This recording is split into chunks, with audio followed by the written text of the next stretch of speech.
Hey hi வணக்கம். So அடுத்து வந்துட்டு மோஸ்ட் இம்பார்ட்டண்ட் அண்ட் ஒரு பிக்கஸ்ட் கொஸ்டின் இருக்குது. அதுதான் வந்து group 2 2A prelims and group 4க்கு அடுத்து நம்ம எப்படி ப்ரிப்பேர் பண்ணுறது அப்படிங்கிறத பற்றின கொஸ்டின். 2A மெயின்ஸ் முடிஞ்சுது. அடுத்து இன்னும் ஒரு 3 to 4 monthஸில் வந்து group 2 2A prelims and group 4க்கான ஒரு டெஸ்ட் ஒன்று இருக்குது. ஆல்ரெடி உங்களுக்கு தெரிஞ்சிருக்கும், நீங்கள் வந்து இதை கேள்விப்பட்டிருக்கலாம். லைக் குரூப் 2A மெயின்ஸ் வந்து கொஞ்சம் தமிழ் வந்து கடினமாக இருந்த மாதிரி தான் எல்லாருமே ஃபீல் பண்ணுறாங்க.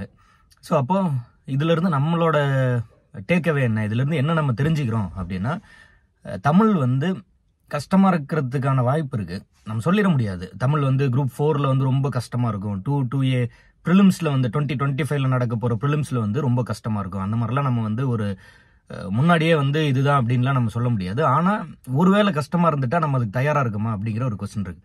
அப்போ நம்ம என்ன பண்ணிக்கலாம் அப்படின்னா, 2025 ப்ரிலிம்ஸ் குரூப் 4 எக்ஸாம் ரெண்டுமே வந்து கொஸ்டின் பேப்பர் ஒருவேளை டஃப்பாக இருந்தால் நம்ம வந்து ஃபேஸ் பண்ண தயாராக இருக்குமா, அப்போ எப்படி வந்து டஃப்பான கொஸ்டின் பேப்பருக்கு ப்ரிப்பேர் ஆகிக்கிறது, அந்த மனநிலையில் படிக்க வேண்டியதுதான்.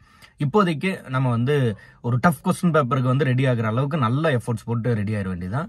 ஒருவேளை கொஸ்டின் பேப்பர் ஈஸியாக வந்ததுன்னா வெல் அண்ட் குட், நம்ம வந்து நல்லா ஸ்கோர் பண்ணிடலாம். ஒரு மாதிரி எதிர்பார்த்த அளவுக்கு ஒரு சாட்டிஸ்ஃபைடான ஸ்கோர் கொடுக்கலாம். ஒருவேளை டஃப்பாக இருந்தாலும் நம்ம வந்து ஒரு மேக்ஸிமம் ஸ்கோரை கொடுக்க வந்து தயாராக இருக்கணும். ஸோ அதற்கு தகுந்த மாதிரி படிக்கணும். எண்ட் ஆஃப் த டே வந்து நான் வந்து என்ன நினைப்பேன் அப்படின்ட்டுனா, கடைசி நாளில் போய் நீங்கள் வந்து நம்ம எஃபோர்ட்ஸ் போடுறதை விட ஒரு பெஸ்ட் ஆப்ஷன் வந்து தினம் நீங்கள் வந்து ரெகுலராக மெல்ல ஒரு பெரிய மலையை நகர்த்தணும்னு முடிவு பண்ணிட்டா, தினம் ஒரு கல்லா எடுத்து வைக்கிற அந்த டெய்லி ரொட்டீன் தான் it plays a very big role. அதுதான் வந்து சக்ஸஸ்க்கான ஒரு ஃபார்முலா மாதிரி. ஸோ அப்போ நம்ம வந்து அந்த பாயிண்ட் ஆஃப் வியூவில் யோசிச்சுக்க வேண்டியதான். நம்ம வந்து ஆல்ரெடி ஒரு டெஸ்ட் பேட்ச் கொண்டு போயிட்டு இருக்கோம். 2025 ப்ரிலிம்ஸ் அப்படின்னு சொல்லி ஒரு டெஸ்ட் பேட்ச் இருக்கு. அதோட லிங்க் வந்து நான் டிஸ்கிரிப்ஷனில் தரேன். நீங்கள் விருப்பம் இருந்ததுன்னா அதோட டீட்டெயில்ஸ் எல்லாம் பார்த்துட்டு ஜாயின் பண்ணிக்கோங்க. இல்லை நீங்கள் ஓனாக படிக்கிறீங்க அப்படின்னா தாராளமாக படிக்கலாம். இல்லை நான் வந்து ஏதாவது ஒரு ஸ்கெடியூலில் ஃபாலோ பண்ணிக்கிட்டா எனக்கு கொஞ்சம் ஈஸியாக இருக்கும்னு நினைக்கிறீங்களா, தாராளமாக வந்து நம்ம ஸ்கெடியூலில் ஃபாலோ பண்ணிக்கோங்க. இல்லை எனி அதர் ஸ்கெடியூல் எங்கே உங்களுக்கு விருப்பமோ அதில் வந்து பிளான் பண்ணிக்கோங்க. ஒரு கதை சொல்லுவாங்க எப்போவுமே, நம்ம வந்து ஒரு குட்டி ஸ்டோரி மாதிரி சொல்லி அதில் இருந்து பேசுறது உண்டு. அந்த மாதிரி சொல்லணும்னா, இதில் நீங்கள் நிறைய கேள்விப்பட்ட ஒரு ஸ்டோரியாக தான் இருக்கலாம். பட் ஆனால் கூட இது பர்டிகுலராக எக்ஸாமுக்கு ரொம்ப ரொம்ப பொருந்துற மாதிரியான ஒரு ஸ்டோரி. விச் இஸ் அது என்ன அப்படின்ட்டுனா, நீங்கள் கேள்விப்பட்டிருக்கலாம். ஒரு ராஜா வந்து மக்களுக்கு வந்து ஒரு அறிவிப்பு கொடுக்குறாரு. 1 வருஷம் யார் வேணா என்னோட அரியணையில் உட்காந்துக்கலாம், ஆனால் 1 வருஷம் கழிச்சு உங்களை வந்து ஒரு விலங்குகள் அதிகமாக இருக்கக்கூடிய தண்ணி இல்லாத ஒரு பாலைவனத்தில் இல்லை ஏதோ ஒரு இடத்துல உங்களை கொண்டு போய் விட்டுருவேன், ஆனால் 1 வருஷத்துக்கு நீ ராஜாவாக இருந்துக்கலாம் அப்படின்னு சொல்கிறாரு. ஸோ அப்போ அந்த அறிவிப்பை கேட்டு ஒருத்தர் வராரு. 1 வருஷம் ராஜாவாக இருக்காரு. அதுக்கப்புறம் வந்து எப்போ 1 வருஷம் முடிஞ்ச உடனே அவர் சொன்னது போலவே கொண்டு போய் அந்த மரணம் வர மாதிரியான ஒரு விலங்குகள் இருக்கக்கூடிய ரொம்ப வாழ்றது கடினமாக இருக்கக்கூடிய ஒரு பகுதியில் கொண்டு போய் விட்டுறாங்க. அவர் வந்து இறந்து போயிடுறாரு. ஸோ அப்போ ஒருத்தர் அந்த மாதிரி போய் இறந்துட்டதுனால அடுத்தடுத்து அந்த 1 வருஷம் ராஜாவாக இருக்கிறது ஜாலியாக இருந்தால் கூட அப்புறம் கொண்டு போய் நம்மளை வந்து மரண படுக்கையில் தள்ளிடுவாங்க வச்சு அந்த மாதிரியான ஒரு இடத்துல கொண்டு போய் விட்டுருவாங்கன்னு சொல்லி எல்லாரும் பயந்துக்கிறாங்க. திடீர்னு ஒருத்தன் வந்து சரி நான் 1 வருஷம் வந்து ராஜாவா இருக்கேன் அப்படின்னு கேட்கிறான். அப்போ எல்லாரும் வந்து எப்படி இருந்தாலும் 1 வருஷம் ராஜாவா இருந்தா கூட அப்புறம் இறந்து விடுவானே அப்படிங்கிற ஒரு மாதிரி ஒரு மனநிலையில் பாக்குறாங்க. அவனும் 1 வருஷம் ராஜாவா இருக்கான். 1 வருஷம் முடியுது. திரும்ப வந்து அந்த ஒரு டஃப்பான ஒரு இடத்துக்கு கொண்டு போய் விடக்கூடிய ஒரு நாளும் வருது.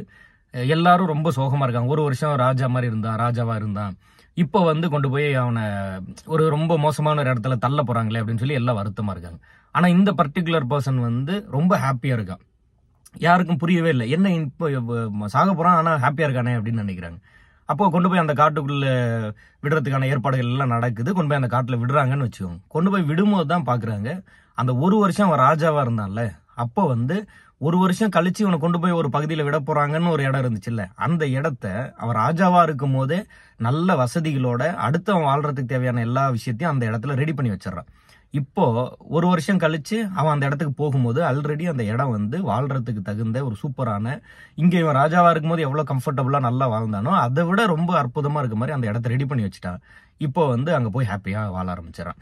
ஸோ இதுல நம்ம என்ன புரிஞ்சுக்கணும்னா, நமக்கு வந்து இப்போ ஒரு நல்ல ஒரு டைம் இருக்கும்போது, நேரம் நல்லபடியா வந்து நமக்கு வந்து உழைக்கிறதுக்கான வாய்ப்புகள் எல்லாம் இருக்கும் போதே உழைச்சு நம்ம வந்து அந்த உழைப்பின் ஒரு ரிசல்ட்டா வந்து அடுத்து வரக்கூடிய நாட்களை வந்து செம்மைப்படுத்தி வச்சுக்கணும். இது வந்து ஒரு சூப்பரான ஒரு ஒரு ஈஸியான டெக்னிக். இதுதான் வந்து நம்ம வந்து நல்லா புரிஞ்சு வச்சுக்கணும். நேரம் கிடைக்கும் போது, வாய்ப்பு இருக்கும் போது அதை பயன்படுத்தி உங்களால ஒரு மேக்சிமம் என்ன எஃபோர்ட் கொடுக்க முடியுமோ அதை கொடுத்து கொண்டு போய் வந்து நீங்க வந்து அந்த அடுத்து இருக்கக்கூடிய இயர்ஸுக்கு வந்துட்டு என்ன தேவையோ அதை வந்து தயார்படுத்தி வச்சுக்கிறது. ஸோ இது புரிஞ்சுக்கிறீங்கன்னு இருக்கேன். ஸோ இதுல வந்து ஒரு ஒரு டேக் அவேவா நீங்க என்ன புரிஞ்சுக்கலாம் அப்படின்ட்டுனா, எக்ஸாம் வந்துட்ட பிறகு, ரிசல்ட் வந்த பிறகு, பரீட்சை முடிச்சுட்டு வந்து அதுக்கப்புறம் நம்ம வருத்தப்படுறது இல்ல அதுக்கப்புறம் பேசுறதை விட மிக முக்கியமானது என்ன, பரீட்சை வரத்துக்கு முன்னாடி நோட்டிபிகேஷன் வந்த பிறகு ஒரு 3 மாசம் அல்லது ஒரு 50 நாள் 60 நாள் டைம் இருக்கும். அப்போ வந்து ஒரு பெரிய கிரௌடு வந்து நான் படிக்கிறேன் அப்படின்னு சொல்லி ரொம்ப ஆர்வமா வருவாங்க. ஓகே, ஆனா கூட நோட்டிபிகேஷன்லாம் வரத்துக்கு முன்னாடி ஒரு கேப் இருக்கும் பாத்தீங்களா, அப்போல இருந்தே படிக்க ஆரம்பிச்சிடணும். அப்போ வரும்போது நம்ம தயாரா இருக்குமா அப்படின்னு இன்னையில இருந்தே நீங்க வந்து அந்த அந்த பாயிண்ட் ஆஃப் வியூல இது பண்ணிக்கணும், ஃபோர்ஸி பண்ணிக்கணும். இமேஜினேஷன்ல நமக்கு தெரியுது அல்லது நம்மளோட அறிவு நமக்கு சொல்லுது இன்னும் கொஞ்ச நாள் கழிச்சு இந்த பரீட்சை வரப்போகுது அப்படின்னு சொல்லுது. மேபி ஜூன் மாசம் சொல்றாங்க, இல்ல ஜூலைல வரும், இல்ல ஆகஸ்ட்ல வரும், இல்ல செப்டம்பர்ல வரும், இல்ல அக்டோபர்ல வரும் இல்ல. அப்போ அன்னைக்கு தயாரா இருக்குமா அப்படின்னா அதுக்கு தகுந்த மாதிரி இப்போ வந்து நம்ம வந்து ரெடி ஆயிக்கணும்.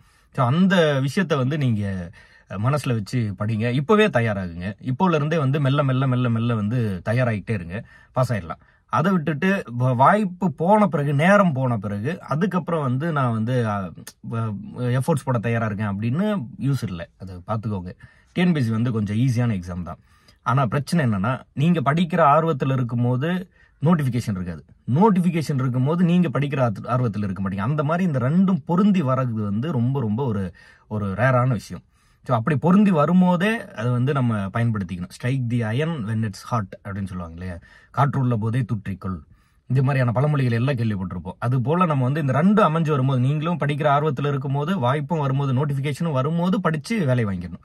ஸோ அதுல வந்து கவனமா இருங்க. ஒரு ஒரு ஒரு மாதிரி ஒரு சில நாள் வந்து ரொம்ப மோட்டிவேட்டடா இருக்கலாம், ஒரு சில நாள் வந்து ஒரு டல்லா கூட ஃபீல் பண்ணலாம். வாட் எவர் இட் இஸ், எதுவா இருந்தாலும் படிக்கணும், போய்கிட்டே இருக்கணும், அடுத்தடுத்து வேலை செஞ்சுக்கிட்டே இருக்கணும், படிச்சுக்கிட்டே இருக்கணும். அது மட்டும்தான் நம்மளை கொண்டு போய் கடைசிக்கு சேர்க்க போகுது. அதனால பிளான் பண்ணிக்கோங்க, ஒரு ஸ்கெடியூல் போடுங்க. தினம் என்ன படிச்சீங்க அப்படிங்கறத வந்து பிளான் பண்ணி கொஞ்சம் கொஞ்சமா படிக்க ஆரம்பிங்க.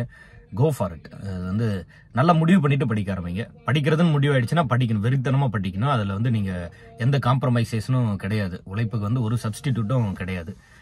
டஃப்பான கொஸ்டின் பேப்பருக்கு ரெடி ஆகிறோம்.